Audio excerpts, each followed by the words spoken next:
Bom, meu nome é Benilson Antônio Toniolo de Oliveira, eu sou secretário municipal de Cultura de Campos do Jordão desde o ano de 2013, desde o início da gestão, e nós vamos elencar aqui parte de algumas realizações para a gente poder participar do projeto Em Busca da História, né, que é um projeto tão importante para o resgate da memória, dos hábitos, das tradições, da cultura da nossa cidade e da nossa região. Eu fiz aqui uma pequena organização de temas para a gente poder trabalhar e falar um pouquinho a partir de agora. Mas é importante nesse início dizer que a política pública da Prefeitura de Campos do Jordão, no que diz respeito à cultura, ela é obrigatoriamente o resgate da história e da memória do município, das pessoas que construíram a nossa cidade e dos fatos importantes, de todas as fases que a gente passou durante todo esse período. Falando então da questão da história, falando da questão da memória, é importante ressaltar que nós temos desde 2009 o Instituto Patrimônio Histórico, que é o responsável por esse resgate e por essa preservação, pela identificação e preservação dessa memória. E o Instituto Patrimônio Histórico ele é vinculado à Secretaria Municipal de Cultura. Ao longo desse período, desde 2013, nós já realizamos o tombamento histórico deste prédio em que estamos, que é o Espaço Cultural Doutor Além, o Cine Glória, né? Que foi o cinema construído em 1942. Hoje ele é tombado pelo patrimônio histórico. Ele começou como um cinema e em 1985 ele se transformou num grande centro cultural. Hoje ele é o Espaço Cultural Doutor Além, que além do cinema, ele também recebe espetáculos diversos, como exposições, palestras, espetáculos de teatro, de dança, enfim, e o cinema, que é o motivo principal da existência desse espaço em que nós estamos. No ano de 2015, nós comemoramos aqui o centenário de nascimento do homem que dá o nome ao espaço cultural, que é o Dr. João Pedro Além. Ele foi um médico muito importante para a nossa cidade na época da tuberculose, né, no ciclo da tuberculose, e se transformou numa referência não só na área médica, mas sobretudo no que ele fez com relação ao desenvolvimento da nossa cidade, né, caracterizado pelo seu estilo humanitário e a atenção que ele dedicava aos pacientes, principalmente os mais pobres. No ano passado foi o centenário de nascimento de João Pedro Além. Nós comemoramos com a fixação de uma placa em homenagem ao centenário e entronizamos uma moldura com a foto do Dr. Além, porque nós tínhamos o espaço, mas não tínhamos uma referência, quem era o Dr. Além. Hoje já se sabe através da foto e da placa dizendo para as pessoas quem foi Dr. João Pedro Além e qual a importância dele para o município. Além disso, nós lançamos uma pequena biografia do Dr. Além com depoimentos de algumas pessoas que o conheceram. Amigos, colegas de trabalho, pacientes, familiares de pacientes. Foi um momento de muita emoção. Outro momento importante para a nossa cidade também foi a homenagem feita ao Dinéas Aguiar, que recebeu cujo nome foi dado ao Salão Nobre do Espaço Cultural Dr. Além. E ontem, exatamente ontem, há 24 horas atrás, estávamos homenageando aqui também a memória de Benedito Paulo da Silva, que foi o servidor público municipal que durante 50 anos foi o responsável pela projeção dos filmes, mas ele fazia de tudo, seu Dito. Seu Dito fazia limpeza, fazia bilheteria, atendia as pessoas, fazia faxina, pintava e à noite ele fazia a projeção dos filmes. O espaço aqui na frente do Espaço Cultural hoje, esse passeio, desde ontem ele tem o nome de passeio, através do decreto do prefeito Fred, tem o nome de Passeio Benedito Paulo da Silva. Então a família foi convidada, a família organizou uma projeção de imagens, enfim, foi bastante interessante.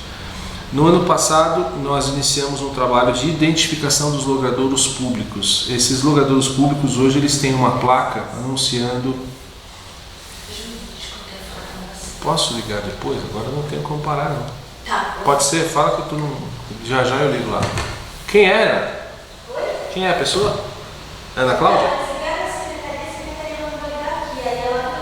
Tá, eu vou ligar lá já, assim que eu terminar. Obrigado.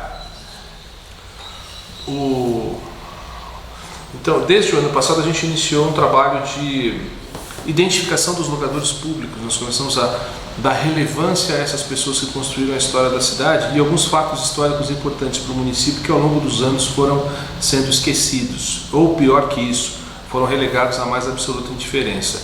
Isso é uma coisa que a gente está tentando recuperar. Então eu posso destacar, por exemplo, em 1951, o Assis Chateaubriand, grande homem da comunicação no Brasil, criador dos Diários Associados, TV Tupi, que chegou a ser a 4ª maior rede de televisão do mundo.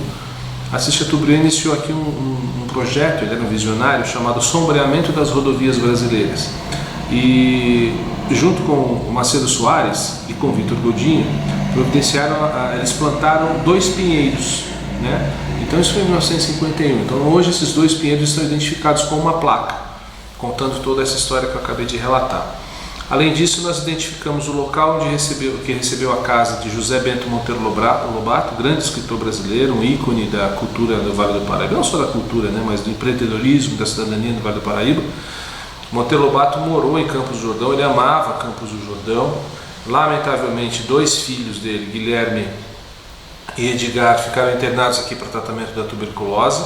Os 2 faleceram depois desse mal, mas o local onde foi a casa de Monteiro Lobato hoje está identificado com uma placa e virou um atrativo turístico da cidade. Os turistas param para tirar foto com a placa que recebeu Monteiro Lobato, que recebeu a família de Monteiro Lobato nesse momento tão doloroso. Monteiro Lobato adorava Campos do Jordão, como eu disse há pouco, e tem uma frase dele na placa que diz que assim como o universo é um bailado de estrelas, Campos do Jordão é um paraíso pousado na terra dos homens. Então essa placa está lá, essa frase está lá na placa que homenageia Monteiro Lobato.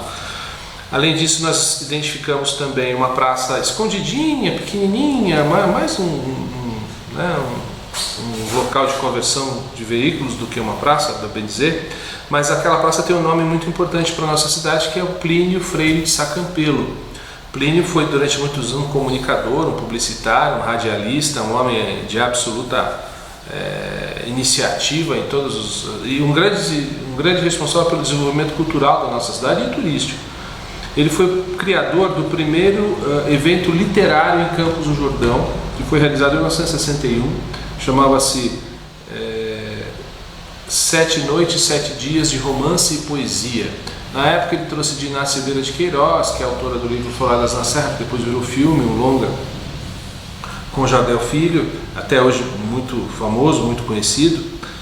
Aliás, esse longa vai ser apresentado para os cidadãos de terceira idade aqui de Campos do Jordão na próxima sexta-feira. Vão vir para cá assistir Floradas na Serra, olha que bacana. Floradas na Serra que é de 1954, então ele fez 60 anos, ano retrasado. Então nós identificamos a Praça Plínio Freire de Saccampelo com uma placa também dizendo quem foi Plínio Freire de Saccampelo e a importância dele para a nossa cidade, né, como o precursor da nossa vida cultural. Então ele organizava saraus, e os 7 noites, 7 dias de romance e poesia, quer dizer, ele criava tochas nos morros de Campos do Jordão, onde as pessoas subiam para ler poesia, sarau, romance, isso em 1961, né? Então isso foi identificado. E essas identificações foram feitas durante a primeira jornada literária Pedro Paulo Filho. Pedro Paulo Filho é o nosso maior escritor, é o maior jordanense, na minha opinião. Apesar de não ter nascido aqui, nasceu em Pindamonhangaba, mas com algumas semanas veio para cá. Pedro Paulo Filho foi o homem que parou para contar a história de Campos do Jordão. Foi o homem que juntou todos os compêndios, tratados, relatos, livros, documentos. Ele juntou tudo isso, buscou nos arquivos da prefeitura, arquivos dos sanatórios e criou a história de Campos do Jordão. Tudo que nós temos registrado hoje de história em Campos do Jordão, nós devemos a Baltazar de Godoy Moreira, a Condelac Chaves de Andrade, Fausto Bueno de Arruda Camargo, Aracaki Mazzacasa, mas principalmente a Pedro Paulo Filho, que organizou tudo isso e é o maior nome da nossa cultura. Faleceu, ele trabalhou 40 anos na Estrada de Ferro de Campos do Jordão e faleceu no dia do centenário da estrada, dia 14 de novembro de 2014, nada por acaso, né?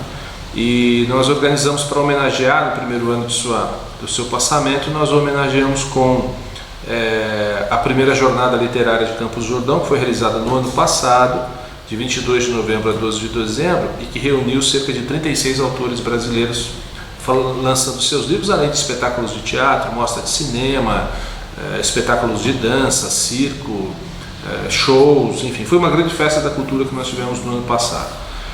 Mas um dos grandes destaques que a gente pode dar ainda falando com relação à história é a realização da gincana estudantil chamada Campos do Jordão Viva a Nossa História, dirigido para alunos do Ensino Fundamental 2, são 6 escolas. E aí durante o segundo semestre as escolas se concentraram no estudo da história de Campos do Jordão para participar desse programa que parecia mais um programa de auditório, de perguntas e respostas, e foi muito gostoso, foi muito bacana. Esse ano a gente quer ampliar essa gincana para a população em geral, para estimular justamente o estudo da nossa história, né? E a preservação da nossa história também. O trabalho de identificação dos logradouros públicos permanece, ele vai ser ampliado esse ano com o apoio da iniciativa privada. Aliás, todas as ações contam com o apoio da iniciativa privada.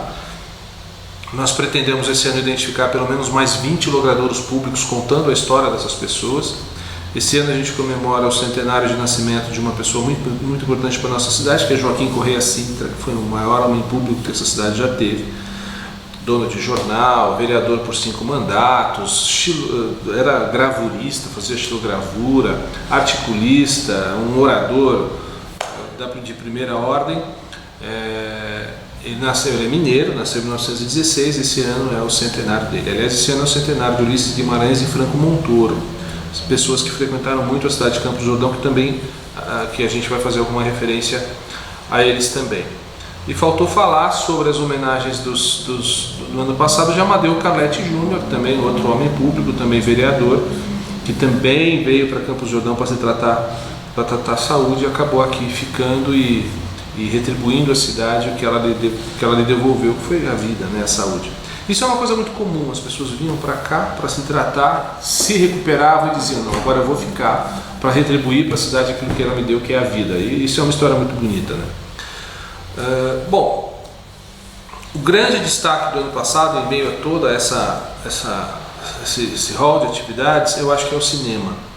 Eu pedi para a gente fazer esse registro aqui onde nós estamos, porque graças ao trabalho do Cineclube Araucária, que é uma entidade civil de pessoas de Campos do Jordão que amam o cinema, Campos do Jordão foi contemplada com um edital do governo do estado de São Paulo, recebeu uma verba, o Cineclube recebeu a verba, e numa atitude altamente civilizada, democrática, o Cineclube investiu em recuperação de parte desse local onde nós estamos. Então essa sala era uma sala absolutamente sem condições de receber quem quer que fosse, e hoje ela é a biblioteca de cinema, né? Com esses livros que aqui estão, com uma tela de projeção, com móveis novos e com, principalmente, isso é o mais importante, com a identificação e preservação de materiais originais do Cine Glória e depois do Espaço Cultural.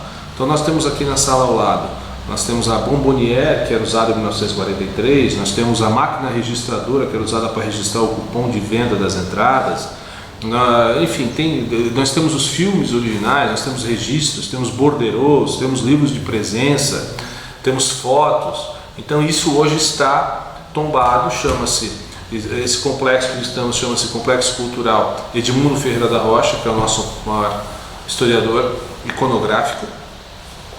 Além disso, nós fomos contemplados com a troca da tela, então nós temos uma tela eletrônica, tudo por controle remoto, com projeção nova, e hoje o Espaço Cultural Dr. Além recebe, graças a essa parceria, uma mostra de cinema por mês, e além de uma mostra de cinema por mês, oficinas de cinema aos jovens da cidade.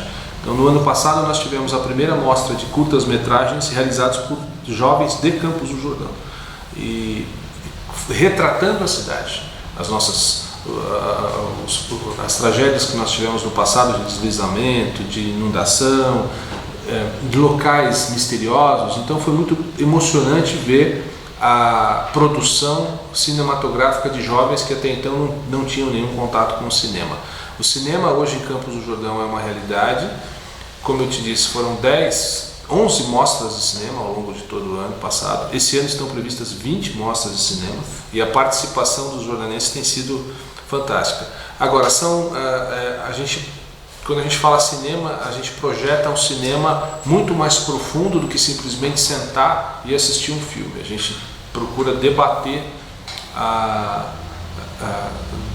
cidadania através do cinema. Essa é a proposta do Cine Clube e da Secretaria Municipal de Cultura.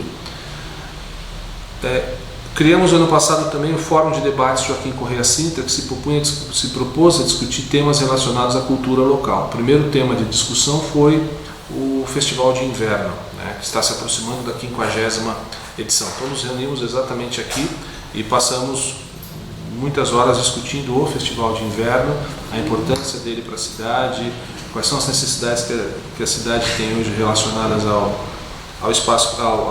Festival de Inverno.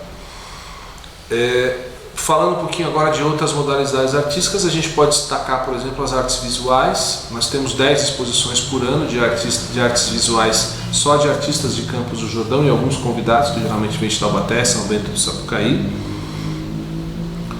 Como eu disse, são 10 exposições por ano, sempre temáticas: aniversário da cidade, consciência negra, primavera, homenagem à mulher. Tem uma muito tradicional que é Crio, Exponho, Existo, que é de 1972 e ainda hoje é realizada. E nessas exposições os artistas locais sempre são homenageados, as personalidades locais do passado sempre são homenageadas. Eu posso destacar Cecília de Almeida Leite Murayama, Simão Cirineu Saraiva, enfim, pessoas que têm o próprio Amadeu Calete Júnior, foi feita uma medalha com o nome dele distribuída aos artistas vencedores da mostra. Nós temos o Núcleo Francisco Prohani, que é um núcleo conduzido pelo artista plástico Luiz Pereira Moisés, o Tubarão, que é o nosso maior artista vivo hoje. O Tubarão dá aulas gratuitas de técnicas de pintura para alunos de todas as cidades na Biblioteca Municipal toda segunda-feira. E no final do ano tem uma amostra desses alunos. A gente participa das atividades propostas pela Secretaria de Estado da Cultura, do Governo do Estado, e pela Abaçaí, como Mapa Cultural Paulista. Esse ano, pela primeira vez, nós tivemos um escritor, foi a primeira vez que Campos do Jordão, na área de literatura, passou para a fase estadual com a escritora Adriana Harger. Até então nós nunca tínhamos passado da fase local, né? Nunca tínhamos chegado na fase regional, no passado da fase regional, por exemplo. Tivemos na Artes Visuais um artista premiado também, que foi Tino Labriola, e no ano passado o Luiz Pereira Moisés foi premiado pelo conjunto da obra. Além disso, nós temos a realização da Zumba, que é realizada nos próprios públicos, né, em parceria com as escolas de dança da cidade. Temos parceria com dois grupos de balé que tem em Campos do Jordão, que é a Expressão Movimento e o Vanessa Balé. Se apresentam, inclusive, um dos locais de apresentação é aqui no Espaço Cultural Dr. Além. Um trabalho muito bom com o pessoal do artesanato, que esse pessoal, inclusive, participa das nossas exposições. E é importante ressaltar que o trabalho que é feito no artesanato aqui em Campos do Jordão, ele não é só um trabalho de produção e comercialização, mas é um trabalho de ressocialização, porque tem muitos jovens que, através do artesanato, de um trabalho pioneiro realizado pelo Ivan de Barros Lima e pela Janete Viana, eles se ressocializam, eles passam a criar e passam a comercializar esse trabalho nas duas praças de artesanato que a gente tem aqui na cidade. Enfim, é um trabalho, deve ter mais algumas coisas. Hoje a gente tem a digitalização do acervo do escritor Celso Marcondes Ferreira, que é chamado Diário da Montanha Magnífica, que é cada dia atualizado na internet, e é a cada dia, por exemplo. Hoje é dia 19 de janeiro. Quem quiser saber o que aconteceu nos dias 19 de janeiro ao longo de toda a história na cidade, é só entrar no site que está lá tudo que aconteceu no dia 19, e ele é atualizado diariamente. Enfim, esse é o trabalho que tem sido feito atualmente. É um trabalho que envolve não só a Secretaria de Cultura, mas a Secretaria de Educação, que participa muito ativamente de todas as ações. É importante falar do Prêmio Campos do Jordão de Literatura, que está na 3ª edição, que no ano passado contou com mais de 900 inscrições, e ele é dividido em 3 categorias. Autor jordanense, a gente sempre prioriza o autor jordanense, ele concorre em uma categoria à parte. O autor nacional, esse ano o vencedor foi da cidade de Alumínio, São Paulo, João Paulo Hergesel. E o autor internacional, que esse ano a vencedora foi Maria Cristina Drese, de Buenos Aires. Nós tivemos em segundo lugar uma escritora que mora em Brasília, que é da Irlanda, que é irlandesa, e em terceiro um escritor do Japão. Então, o Prêmio Campos Jordão de Literatura ele já é uma realidade, porque não só esses autores, mas a gente trabalha com literatura também para as crianças, da rede municipal e para a terceira idade. Todo mês tem um encontro da terceira idade, que é feito pelo Fundo Social de Solidariedade. Na sexta-feira agora já começa, e eles fazem atividades artísticas e culturais aqui. Então esse é basicamente, em linhas gerais, devo estar esquecendo alguma coisa, mas em linhas gerais esse é o trabalho da Secretaria de Cultura. A gente tem espaço também para outras modalidades artísticas como mangá, dança, hip hop. Inclusive a gente vai iniciar uma oficina de hip hop aqui no Espaço Cultural Doutor Além. Temos um grupo chamado Arte em Campos do Jordão, que pela primeira vez fez uma intervenção numa praça pública no ano passado, na Praça São Benedito, em Capivari, e esse ano nós conseguimos um espaço em Capivari para que eles exponham seus trabalhos permanentemente de 1º de fevereiro a 31 de março. Então quem quiser conhecer a arte de Campos do Jordão, que é produzida por artistas jordanenses, já tem um espaço no centro de Capivari. A gente tem o Festival de Músicas Carnavalescas, que é o FEMUCAR, que é realizado todo ano, que é uma tradição, e o Festival da Viola. Esse Festival da Viola, infelizmente, nos últimos 2 anos a gente não conseguiu realizar por falta de dotação orçamentária, mas a gente espera agora, ele sempre é realizado no segundo semestre, em novembro. Esse ano nós pretendemos fazer no mês de abril, que é quando a cidade comemora o seu mais um aniversário, 29 de abril. Enfim, em linhas gerais, essas são as atividades da Secretaria, que só dá para fazer porque a gente tem a confiança e a autonomia do prefeito e que ele estabelece de forma muito clara todas as linhas de ação que devem ser tomadas com relação ao trabalho da Secretaria. Algumas parcerias que são desenvolvidas aqui na cidade também são muito importantes, como a parceria com o SESC, que nos disponibiliza parte do seu acervo de filmes para apresentação aqui no Espaço Cultural. Então praticamente toda semana tem filme aqui. E também com o Projeto Guri, que é um convênio que a gente tem. O Polo de Campos do Jordão é um dos mais ativos da região, ele conta com 205 crianças, ele já está quase na sua totalidade. E é uma parceria em que a Prefeitura tem colocado a sua contrapartida de forma muito clara, com o pagamento das despesas, né, dos ônus que o Projeto Guri encerra, mas é muito bom. E a gente participa hoje de uma forma muito efetiva do Festival de Inverno, né? O Festival de Inverno ele não é mais em Campos do Jordão, mas ele voltou a ser de Campos do Jordão. Nós temos, por exemplo, a Orquestra Filarmônica Jovem de Campos do Jordão, que saiu do Projeto Guri e se apresenta no Festival de Inverno. Então hoje existe um grupo musical formado em Campos do Jordão, formado por uma jordanense, que é a regente Renata Cristina da Silva, que acabou de chegar de Trujillo, no Peru, foi fazer um trabalho lá, e participa efetivamente do Festival de Inverno. Enfim, a cultura de Campos hoje é basicamente isso. Maravilhoso. Parabéns. Falei mais do que devia. Nossa, foi maravilhoso. Não sei. Em 40, a cidade foi, no auge da luta contra a tuberculose, a cidade foi dividida. Nós tínhamos zona sanatorial e zona turística, né? Então era muito, e essa separação que se deu na cidade, que era uma necessidade de então, ela ainda se reflete nos dias de hoje. Então as pessoas da cidade elas entendem que, por exemplo, o bairro do Capivari é o bairro dos turistas, então só vou lá para trabalhar. As ações artísticas que são feitas no Capivari, elas contam com uma presença muito pequena da população local. Porque para elas, vai para o Capivari para trabalhar, todo aquele luxo, todo aquele glamour, aquelas coisas. A população local, ela se prende mais aos bairros e ao bairro comercial de Abernéssia, que é aqui.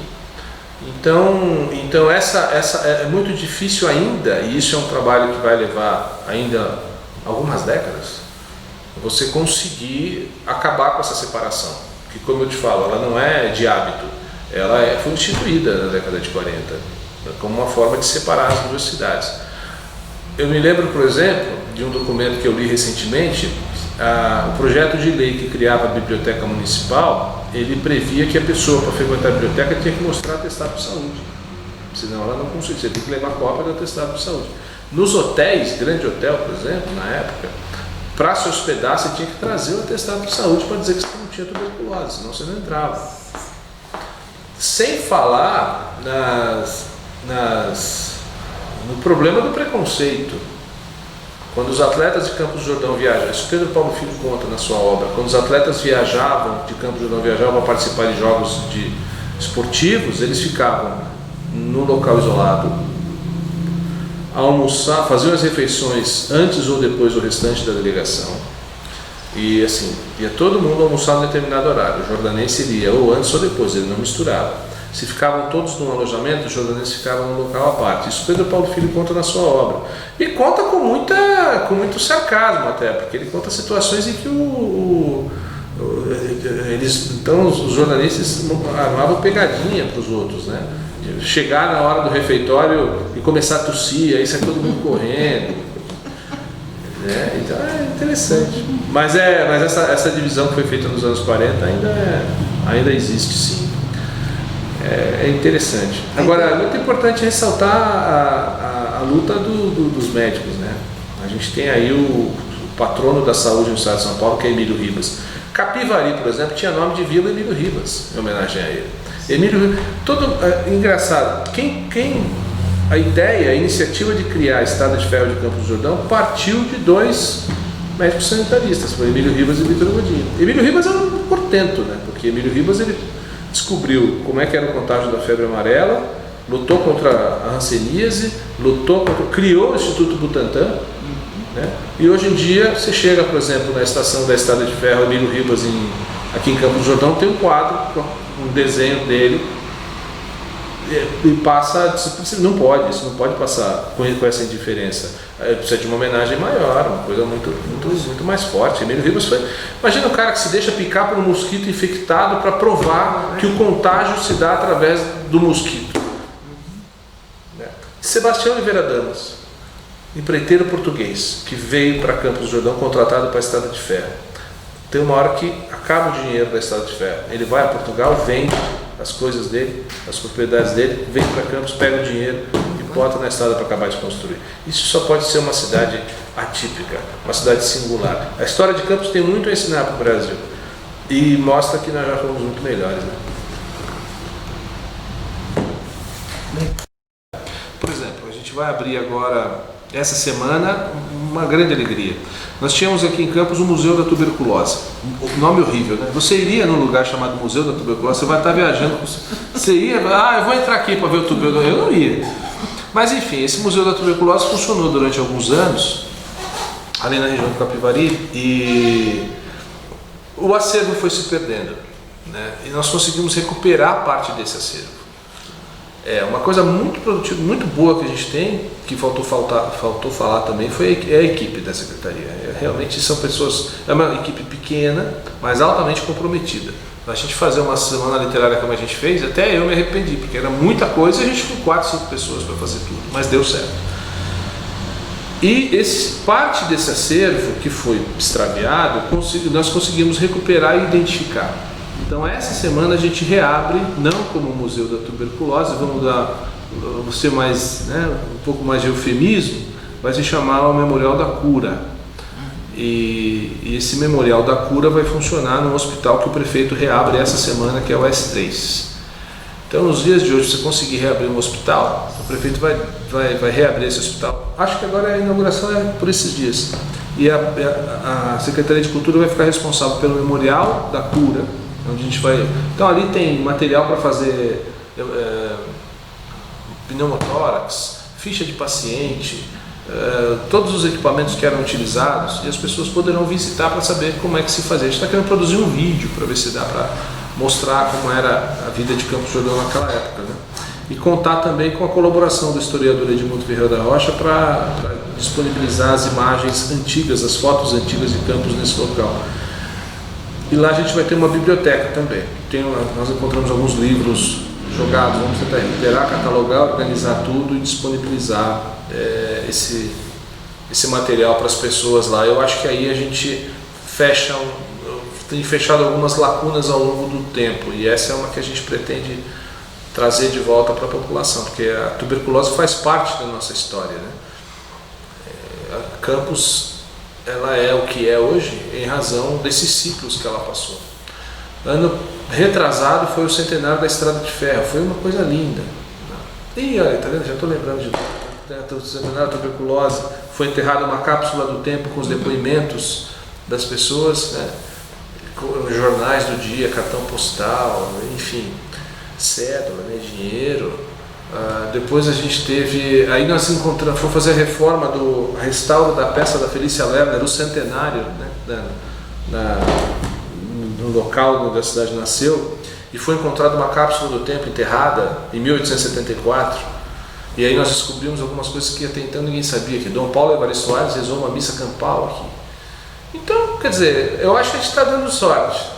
Acho que o universo ajuda, Deus ajuda quem trabalha, e as coisas estão acontecendo, as coisas estão aparecendo aí. Eu acho que a gente acaba acertando mais do que errando nos últimos tempos. Tá bem. Ótimo, nossa, quanta coisa. Muito bom. Por isso que eu não te atendo quando você me liga, tá vendo?